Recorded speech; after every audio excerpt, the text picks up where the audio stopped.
أعوذ بالله من الشيطان الرجيم. بسم الله الرحمن الرحيم. والصلاة والسلام على سيدنا محمد نبي الأبيب وعلى آله وصحبه أجمعين. ربي اشرح لي صدري ويسر لي أمري واحلل عقدة من لساني يفقهوا قولي. suñu mbokk yi nga xam ne am nañu habitude di ñu suivre ci suñu chaîne YouTube, ñu ngi ñëw tey pour continuer darsu yi ñu doon def di waxtaan yi ñuy faral di amal ci chaîne bi. tey nag dañu ñëw pour indi waxtaan woo xam ne dañ ko jëmale ci wàllu géomancie di ilmu ramlu. amoon nañu habitude doon waxtaane ci askal yi, tàmbali woon ko ci Yusufa, ñëwoon ci Adama, teg ci Mahdi, Idrissa, ñëwoon ba ci Ibrahima. tey di ci Insa lañu bëgg a waxtaane. comme ni ngeen ko gisee ci écran bi nii, ñu bëggoon ci def waxtaan.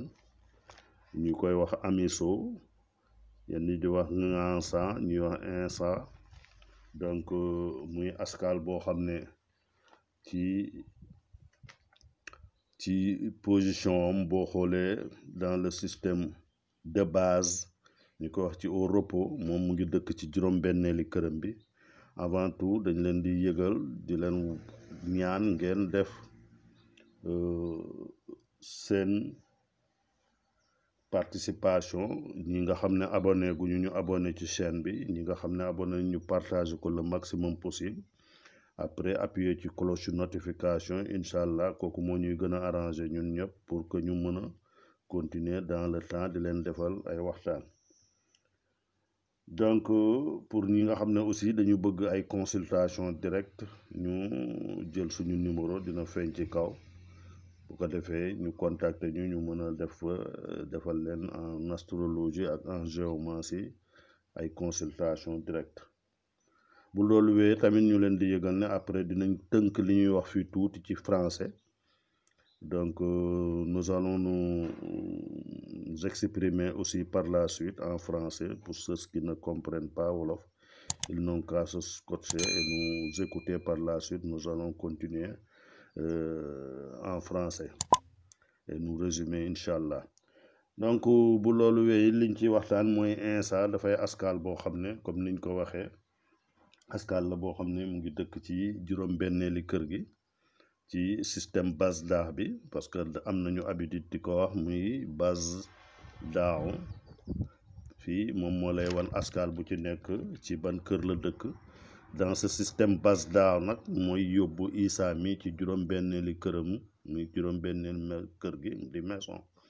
juróom-benneeli kër gi nag boo ko seelee dafay kër goo xam ne tabiya bi ngelaw la, waaye moom askal bi Isa tabiya bi moom boo xoolee moom ndox la. looloo tax muy orienté wu vers l'ouest comme toutes les autres figures d'eau. askal yi nga xam ne ndox lañu yëpp dañuy orienté donc vers l'ouest. boo seetee kooku mooy orientation. te boo xoolee askal bi nekk na askal boo xam ne ce sont maîtres, c'est la parole. dafa askal boo xam ne dañ ko jagleel wax la.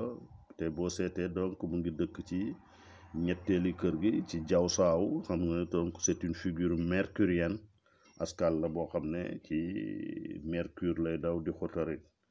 donc moo tax muy am solo ci recette yi ñu fiy jox yëpp. boo seetee figure bi di ko def à l'heure de mercure, dafay am solo trop pour nga mën a am ijaaba ci moom moomule.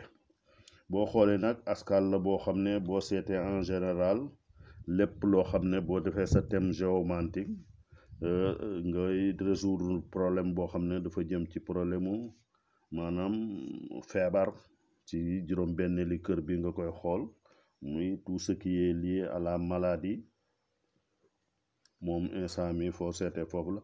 au travail par exemple ci wàllu liggéey en général, parce que boo xoolee mooy maison bi nga xam ne mooy déterminer activités yi ngay def de tous les jours ci sa wàllu liggéey bi nga xam ne fi ngay rendre utile à la société, fi ngay amee njëriñ ci biir askan wi mu lay jox loolu. kon askal boobu ci juróom-benneeli kër gi mu dëkk fa lañ koy xoolee.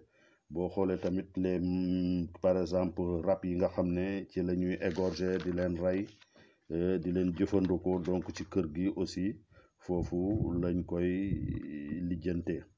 waxoon nañ leen askal bi moom askalu bruit la, yëngatu, querelle, discussion, donc moo tax ñuy wax baytul marit, këru feebar, waaye boo xoolee maison de perte la ci thème géomantique, ñu bàyyi ko xel bu baax. moo taxoon tey jii dañ ci indi woon ñetti escale parce que boo xoolee dans la somme pythagoréenne ci basdaay boo xoolee moom donc tomb bi ngelawam dafa ubbeeku 1 la fa am, safaraam ngelawam di 0, waaye boo xoolee ñaari tomb la muy 1212 mooy code numérique am, de telle sorte que somme pythagoréenne bi daf lay jox 2121, boo ko wàccee da lay jox 3333, muy 33 plus 33 moo lay jox donc 66 di ismu zaat, di code bi nga xam ne mën nga ko ci liggéeyee ci lu bëree bëri. léegi tey bi ñu ñëwee ci recette yi ñu leen indiloon moom ci INSA, dañ leen indiwoon ñetti recette yoo xam ne moom lañ leen di may tey ci askal boobule, pour nga xam ne nit ki mën na ko ci def incha allah. première recette bi, donc la première recette dafay recette boo xam ne recette de convoitise la, convoitise wala sollicitation de quelque chose, surtout en matière d'amour, bu fekkee da ngay bëggante kenn. par exemple da ngay dem ci wetu géej, boo demee ci wetu géej wala fu ndox nekk, fuy taa, foo xam ne ndox fa la nekk, am humidité, nga tracé fa figure askal bi ñu koy INSA. boo ko foo tracé moom INSA boobu, nga def turu nit ki. par exemple boo defee nii INSA bi ki nga xam ne moom ngay convoitiser, parce que INSA ni lañ koy bindee, entre poste d'eau bi ak poste ndox bi, poste d'eau bi ak ngelaw bi, fii ngay bind turam donc en rouge pour ñu gis ko. fii ngay bind donc le nom de la personne sollicitée, muy góor wala jigéen. boo ko defee ba pare, après nga wut benn nu mu tuddati guro gu weex. boo jëlee guro gu weex, avant tout nag boo ko defee nii ba pare, da ngay fermer figure bi ak l'autre figure muy Omar. boo ko defee ni da nga koy fermer Omar, ku nekk xam na Omar nii nga koy bindee. boo ko defee nii nga fermer Omar, mooy rouge bi, mooy figure amee le tout, donc Omar moo ko tëj. Omar boo xoolee c'est une figure boo xam ne ci juróom-ñaareeli kër gi la dëkk, di figure boo xam ne figure de mariage la, figure d'union la. donc moom ngay tëjee donc recette bi nii, moom ngay tëjee la figure de INSA, sans pour autant nga fàtte nag entre poste d'eau bi ci INSA bi ak poste ngelaw li nga dugal fa donc turu ki ngay convoitiser pour def le sacrifice nécessaire. léegi guro gu weex ngay jël. boo jëlee guro gu weex nga ubbi ko, boo ko ubbee ba pare, mais da nga koy tëj boole leen ñoom ñaar ñëpp, après bàyyi ko mu wadd ci suuf. bu waddee partie bi nga xam ne mooy ubbeeku féete kaw, bu ko defee nga jël ko croquer ko. boo ko yéeyee ba mu mokk, nga buusu ko ci askal bi, nga bind ci suuf, def sa sacrifice, mooy maanaam say yéene, say sarax. boo ko xalaatee ne diw ak diw mi ma bëggoon solliciter, moom lay yóotu pour bëgg lii ak ci moom, yàlla yéwénal ko. bu ko defee après nga tufli ko ci guro gi, boo jógee bàyyi ko noonu, après dellu kër ga incha allah. je disais en français donc pour la figure d'INSA qui est Amiso, qu'on appelle aussi Ngansa. c'est une figure au système repos qui appartient à la 6e maison géomantique. dans cette 6e maison, c'est une maison d'air. C'est une maison d'air qu'on appelle aussi la maison de la maladie. On remarque aussi que dans cette maison, qu'on traite tous les problèmes de maladie et de travail, puisque c'est la maison aussi de travail, je disais tantôt. Donc, dans le système au repos Basda, pourquoi la 6e maison? Parce que c'est avec ce système Basda qu'on a l'habitude de dire. Et donc, ce qui amène Issa à la donc 6e maison, parce qu'au niveau de son poste de feu, il a là-bas 2 points. Au niveau de son poste d'air, c'est fermé, absolument rien. Au niveau du poste d'eau, c'est ouvert, donc on a 4 points là-bas. Au niveau de du poste de terre, c'est 0 puisque c'est fermé, on a 2 points. Le total lui donne 6 points. c'est ce qui l'a affecté, la sixième maison. Donc c'est pour ce qui a amené Issa dans la sixième maison géomantique. Je disais tantôt que, avant de revenir sur les trois recettes qu'on a données, on a donné une première recette en français et en Wolof. On a parlé aussi français. On va revenir en Wolof pour terminer les deux autres recettes, Inch'Allah, et continuer la conversation aussi en français. Donc pour la deuxième recette, sama mbokk yi dañu ne woon ñaareeli recette bi ñu indi tey boo xoolee dañu indi par exemple insa muy recette boo xam ne recette par exemple recette xaalis la, argent. da ngay faral di def boo defee par exemple ñaareeli recette bi da ngay bind askal bi fukki yoon ak juróom benn ci kaw der boo xam ne quelques centimètres carrés la, der boo xam ne bois la, ñu ko wax yeew. boo ko ci bindee fukki esa ak juróom benn ngay bind ba mu fees donc ci téere bi. boo defee après nga lem ko def ci sungufu wurus, sungufu xaalis ak yu demee noonu, nga daal di ko lem def ko téere ëw ko def ko sa poos wala nga takk ko sa kaw, doo manqué xaalis foo tourné Inch'Allah da ngay am xaalis.